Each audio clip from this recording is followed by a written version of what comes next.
This is China Colston, also known as Chinese actress and independent filmmaker. So I'm doing something called the Black Corner Series, which is highlights Black American achievement. I'm going to do is give you some information about historically and presently. So this week, June 14, 2015, I'm going to do something on banking, the banking system. So the first Black-owned American bank was called Capital Savings and Trust. It was established October 17th, 1888 in Chocolate City, also known as Washington, D.C.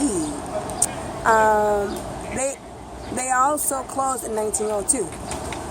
Another piece of information, there were 134 Black-owned banks in 1934. Isn't that incredible? There were also 50,000 Black-owned businesses between 1867, and 1917.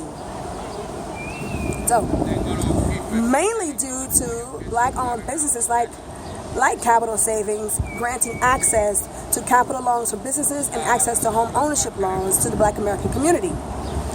Now, let's fast forward to 2015. I'm from Chicago, the south side of Chicago, but I currently live in New York City. But I want to shout out a Black-owned bank in Chicago, the Seaway Bank and Trust Company. They were established January 2nd, 1965 by a number of Black local businessmen who approached people within the Black community and asked them to buy shares. And by the end of the first business year, they accumulated $1 million in deposits, right? So they were countering racist white financial institutions that would not grant, for the most part, access to capital loans for business or loans for home ownership and other financial services in the Black community.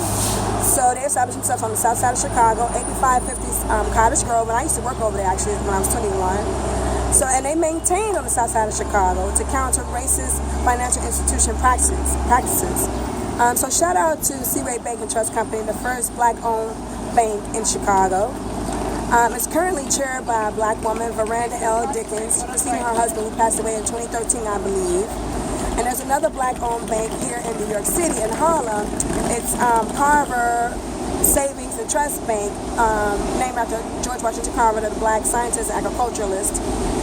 It's also chaired by a woman, but I don't recall her name. But Black women are running banks. This is dope. They were established in 1948 by a number of Black people came together, business people came together and established, also to counter racist financial institutions that were not granting access to capital loans for businesses or home ownership loans to Black people, Black Americans for the most part.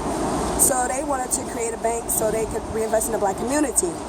Unfortunately, there are only 25 Black-owned banks in 2015, but there were 134 Black banks in the early part of the 20th century, so that's pretty sad. But according to my reading, a lot of that was due to some of the Black banks not progressing technologically, I can hardly say the word. They didn't have online services and they didn't progress in some other ways to attract customers or sustain customers, their patrons. But currently, Seaway Bank has like $422 million in assets, so they're doing really well, actually. And they just celebrated their 50th anniversary, too. So I want to, moving forward, put my money in Black banks that are reinvesting in the Black community, like other communities. And I'm urging you to do the same. Do your research, of course, but, we need to invest in our Black communities. We need to be economically strong as well as socially and politically. All of those components are important. You need 4 legs for a table to sit properly. I think you need 4 components: spiritual, economic, social, political, for a community to be balanced and to thrive. And leave something for our youth, our Black youth, when we're gone. So that's what I want to do, because I'm learning from my ancestors, and I urge you to do the same. So this is the first Black Corner series about Black banks. I'm going to do a recap. First Black-owned bank, Capital Savings, established October 17, 1888 in Washington, D.C. And first Black-owned bank in Chicago, which is Seaway Bank and Trust Company, established January 2nd, 1965 on the south side of Chicago. And they are currently still in existence. All right, take care. Peace. Chinese.